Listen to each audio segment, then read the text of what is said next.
अब तीसरा शख्स की बारी आई। इसने कहा, ए अल्लाह, जैसा कि तू जानता है कि मैंने चंद मजदूरों को मजदूरी पर रखा था, मैं उन सब को वक्त पर मजदूरी दे देता था। उनमें से एक मजदूर अपनी मजदूरी छोड़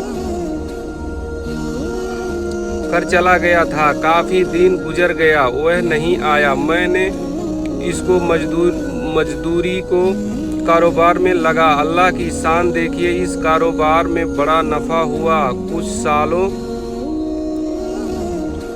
के बाद वो आदमी अचानक मेरे पास आकर कहने लगा, मेरे भाई, मेरे मजदूरी मुझे दे दो। मैंने इससे कहा कि ये जितने ऊँट, गाय, बकरियां और गुलाम तुम देख रहे हो, ये सब का सब तुम्हारा ही है, जाओ ले लो। इसने कहा, मेरे भाई, मजाक छोड़ो, मुझे मेरी मजदूरी दे दो। मैंने इससे कहा, मैं मजाक नहीं कर रहा हूँ, वाकई ये सब कुछ तुम्हारा ही है, सारा माल और सवाब तुम्हारा इसी मजदूरी का नतीजा है। बस मैंने इस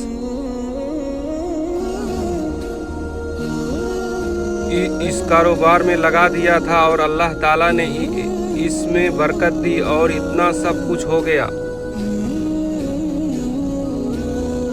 वह मजदूर बहुत खुश हुआ और खुशी खुशी सारा रिवॉर्ड लेकर चला गया। ऐ अल्लाह, अगर तेरे इल्म में अगर मैंने यह काम तेरे रजा के लिए किया हूँ तो हमें इस मुसीबत से नजात दिला। इतना कहना था कि चट्टान पूरी की पूरी खसक गई और सब अपनी मंजिल की तरफ रवाना हो गए।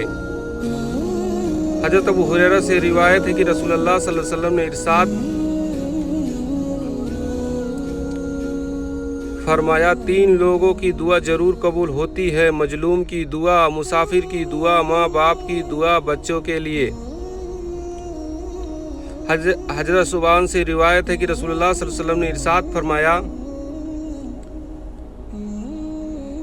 4 लोग की दुआ कबूल होती है, इंसाफ करने वाला बादशाह की, भाई की हक में भाई की दुआ इस तौर पर कि भाई कानो कान खबर ना हो, मजलूम की दुआ, आदमी की दुआ अपनी औलाद के लिए।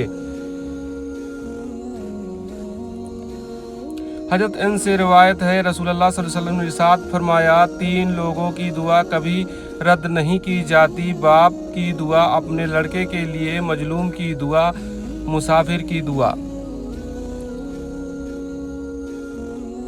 हजरत अबू हुरैरा से रिवायत है, कहते हैं, मैंने रसूलुल्लाह सल्लल्लाहु अलैहि वसल्लम को फरमाते हुए सुना है कि माँ की गोद में सिर्फ 2 ही बच्चों ने बात की थी, एक इसीलिए सलाम और दूसरा जरीज का साथी। सहाबा ने अर्ज किया, ए अल्लाह के रसूल, हजरत ईसा अलैहिस्सलाम को तो हर कोई जानता है, लेकिन यह जरीज का साथी कौन है, इसको हम नहीं जानते हैं। हजूर सल्लल्लाहु अलैहि वसल्लम ने फरमाया, जरीज एक राहब था, वह अपने कलीसा में रहता था। एक